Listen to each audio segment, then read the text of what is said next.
Je m'appelle Augustin, j'ai 23 ans, j'ai fait une école d'ingénieur, j'ai fait 1 an d'études au Pérou. Je m'appelle Foucault, j'ai 21 ans et donc avant j'ai terminé un IUT de chimie. Alors ici nous sommes dans la maison Saint-François de Sales. Cette maison est au sein de Paray-le-Monial. Paray-le-Monial, c'est la cité du cœur de Jésus. C'est une ville assez vivante spirituellement. C'est un lieu de pèlerinage, donc il y a beaucoup de monde qui passe.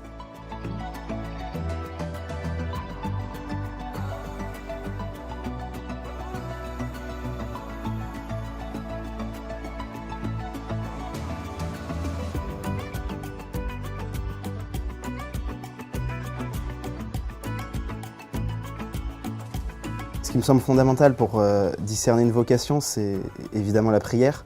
Et donc pour nous qui nous posons la question d'être prêtre, c'est évidemment essentiel, parce que c'est là qu'on écoute Dieu.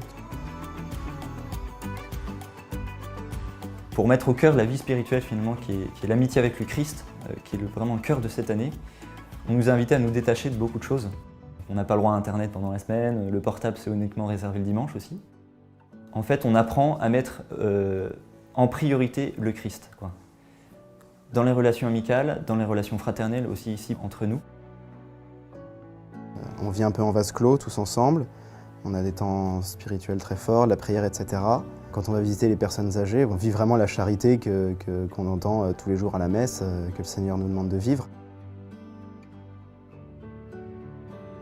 La question du sacerdoce est venue en moi vers 8-9 ans. J'avais été marqué par l'audace de saint François d'Assise qui était heureux parce qu'il suivait la volonté du bon Dieu, quoi. J'étais pas tout à fait serein, j'avais vraiment peur qu'il m'appelle au sacerdoce.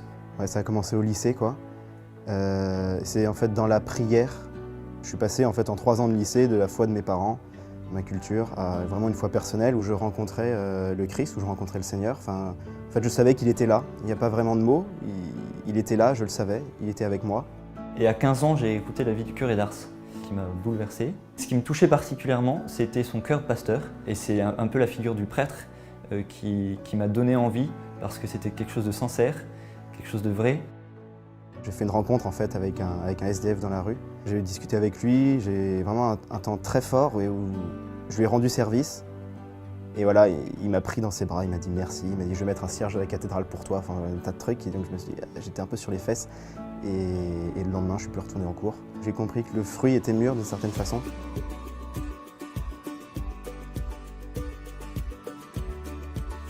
On a réussi avec des grands projets.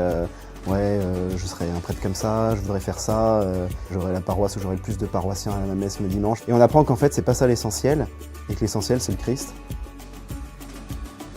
En sortant cette année, on sort avec cette certitude que le Christ est avec nous. C'est une expérience intérieure. Humainement, spirituellement, on est chargé d'un nombre de bagages assez conséquent pour affronter tout ce qui va arriver par la suite, quoi. Et quelle que soit la suite.